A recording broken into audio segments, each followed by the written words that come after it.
തന്റെ സ്വത്ത് മുഴുവൻ ഭാര്യയ്ക്ക് കൊടുത്തെന്ന് ബാല. തന്റെ ഭാര്യ കോഹ്ലിയുടെ പിറന്നാൾ വലിയ ആഘോഷമാക്കിയിരുന്നു നടൻ ബാല. കുടുംബത്തിനൊപ്പം വിപുലമായ ആഘോഷമായിരുന്നു നടത്തിയത്. പിറന്നാൾ ആഘോഷത്തിനിടെ ഭാര്യയോടുള്ള പ്രണയവും വിശ്വാസവും തുറന്നു പറയുകയാണ് ബാല. തന്റെ സ്വത്ത് മുഴുവൻ കോഹ്ലിക്ക് കൊടുത്തെന്നും താൻ പാപ്പരാണെന്നുമാണ് ബാല പറയുന്നത്. പിറന്നാൾ സമ്മാനമായി ബാല കോഹ്ലിക്ക് നൽകിയ മാലയുടെ വില ചോദിച്ച യൂട്യൂബേഴ്സിനോടാണ് ബാല തന്റെ സ്വത്തിനെ പറ്റി പറഞ്ഞത്. മാലയുടെ വില ചോദിക്കേണ്ട, ഞാൻ എന്റെ സ്വത്തെല്ലാം കോഹ്ലിക്കും കൊടുത്തു. എന്റെ കയ്യിൽ ഒന്നുമില്ല, ഞാൻ പാപ്പരാണ്, വേണമെങ്കിൽ അറസ്റ്റ് ചെയ്ത് കൊണ്ടുപോകാം എന്നാണ് ബാല പറയുന്നത്.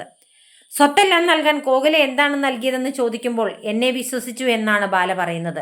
വീട്ടിൽ നിന്നും പുറത്തു പോകണമെന്ന് പറഞ്ഞാൽ പോകണം, ഒന്നുമില്ലാത്തയാളാണ് ഞാൻ എന്നും ബാല വീഡിയോയിൽ പറയുന്നുണ്ട്.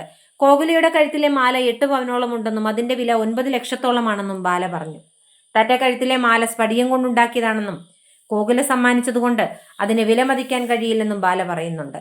ഞാനൊരു മനുഷ്യൻ, മരണത്തിന് മുന്നിൽ നിന്നും ജീവിതം തിരിച്ചു തന്നത് ദൈവം. ജീവിതത്തിൽ ഞാൻ ആവശ്യപ്പെടുന്നത് കാശല്ല, സ്നേഹമാണ്.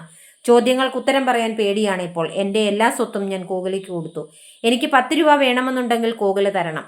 ഞാനൊരു ബിസിനസ് പ്രോഡക്റ്റ് അല്ല. എനിക്കും വേദനിക്കും. ഒരു മനുഷ്യൻ ജീവിച്ചിരിക്കുമ്പോൾ ചത്തുപോയാൽ എന്നൊക്കെ ചോദിച്ചാൽ എൻ്റെ മനസ്സും വേദനിക്കും. 2 വർഷമായി ഞാൻ മിണ്ടിയിട്ടില്ലല്ലോ. ഇതുവരെ ഞാൻ മൗനമാണ്. ഞാൻ മാത്രമല്ല, വിക്ടിം എന്നെപ്പോലെ കുറെ പേരുണ്ട്. ഇത്ര പേർക്ക് ഇത്ര കോടി കൊടുത്തു, കാശ് വേണ്ട, സത്യം പറയുമോ എന്നൊക്കെ ചോദിച്ച് ആളുകൾ വിളിക്കുന്നുണ്ട്. പറ്റുന്നില്ലടാ എന്നാണ് അവരോടുള്ള എൻ്റെ മറുപടി, ബാല പറഞ്ഞു. കഴിഞ്ഞ ദിവസം 10 വർഷമായി ഒരാൾ എന്നെ ദ്രോഹിക്കുകയാണെന്നും ഇനിയും തുടർന്നാൽ പരസ്യമായി പ്രതികരിക്കുമെന്നും ബാല പറഞ്ഞിരുന്നു.